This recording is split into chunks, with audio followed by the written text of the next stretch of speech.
Yo, what's up guys? This is your Popsy TV here. And welcome back to our Balag Vlog na naman ng Manala. Let's go!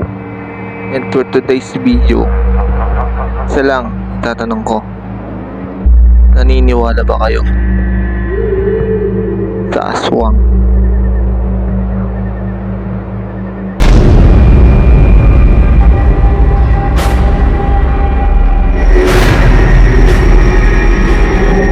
Ang sabi nila nung sinaunang panahon nung tayo ay sinasakop ng mga dayuhan, ginawa rin yung salitang aswang para takutin sila.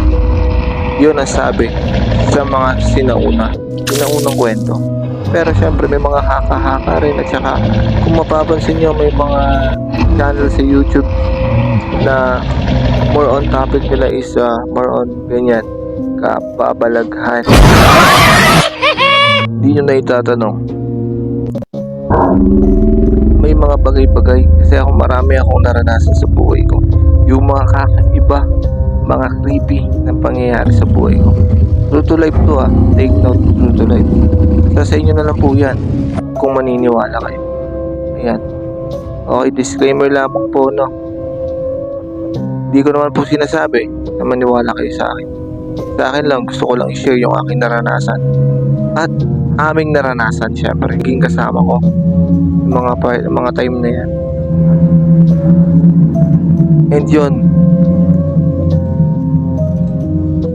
merong ang gabi na kami ay nagkakasiyahan ng aking kaibigan. Doon yun mismo sa aming lugar kung saan ako'y nakatira. Ngayon, habang kami ay nagkakasiyahan, napag-isip-isip ng aking kaibigan na si Mark Harbin Alipuon. Napag-isip-isip niya na gusto niya raw matulog sa bahay. Gawa nga ng kasing siya, ayaw niya nang umuwi sa bahay nila kasi alam niya mapapagalitan siya. Yung bahay niya kasi kaharap lang ng bahay namin. So since wala naman akong kasama sa bahay namin, sabi ko nga sa inyo, wala akong kasama sa bahay namin. Nag-request siya na kung pwede raw doon siya matulog sa bahay. Sabi ko wala namang problema doon, bye. No problem naman tayo doon. Busin lang natin to.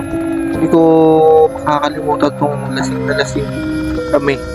Ako, lasing na din ako noon. Pauwi na kami. Habang kami naglalakad, ang layo wala kami topic na mga iba, na mga creepy something ganun. Wala kami ganun topic. Ang topic namin noon, more on about sa sayaw. Yan. Tapos nung part na nandun na kami sa harap ng bahay, imagine pareho kami kasing laking gulat namin, may isang malaking ibon, sobrang laki as in na biglang lumipad. Siyempre ako lasing din ako pero ako natulala talaga ako. Ano naman yung aking kababata naman nagulat din, no? Kasi yung pagkakagulat niya talaga, as in napaano talaga siya sa akin, napapitik talaga siya na uy, ay ano yun, napagmura talaga siya. Tapos syempre ganun na nangyari. Sabi ko kalma ka lang, sabi ko wala, ibon na yan. Pero kahit ako kinakabahan na ako noon Kasi sabi niya pa uwi na lang ako, kasi sabi niya parang kakaiba talaga. Sabi niya pa uwi na lang ako. Hindi ko na siya napigilan, umuwi na lang siya. So ako naman, siyempre since bahay ko yun, ba't ako matatakot, diba? Pero ando na tayo sa kinabahan, nagulat. Doon na yun, given na yun Ang time na yun, kasi yung bahay namin, ulitin ko, up and down yan, di ba?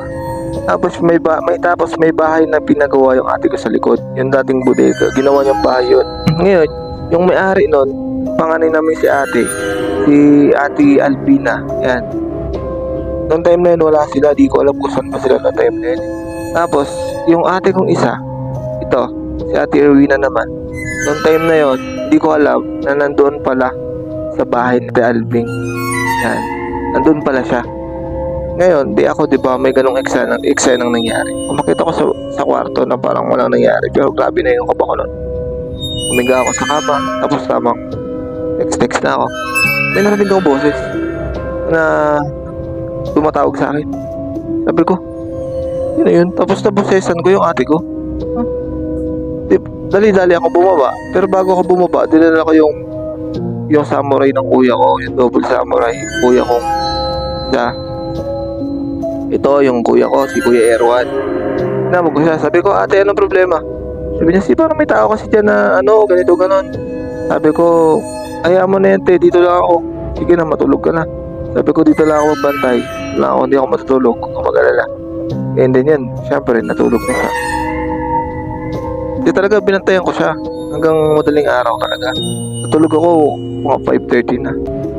Grabe yung experience ko na yun. Sa totoo lang, kahit tanong nyo yung si Mark Harvey niyan bago ako gumawa nito, tinanong ko muna sa kanya kung naaalala niya ba to. And then, nagsagot din naman talaga siya na naalala niya nga daw, hindi niya raw makakalimutan niya. Marami pa kaming naranasan. Isa yan. Ngayon, ang tanong ko sa inyo, naniniwala ba kayo na merong aswang? Kasi ako nakakita na. Ang dalawang mata ko, hindi lang ako, dalawa kami. No, dalawa kami ang nakikita. Shoutout nga po pala sa mga new followers natin. Yan. Ito. Yan, tinan nyo. Mga new followers natin. Shoutout po sa inyo lahat. Yan, maraming salamat sa pag-follow. And then, maraming salamat po dahil kundi dahil sa inyo, hindi tayo magkakaroon ng ads. Meron na po kasi tayong ads kagabi lang. And maraming salamat sa inyong lahat. And then, don't forget to like and share. Subscribe na rin sa ating YouTube channel. Ito yon. Okay. Ito ang ating page. Alam nyo na rin yan. Okay. Maraming salamat sa inyong lahat. At ito ang aking huling tanong. Naniniwala ka ba na merong aswang?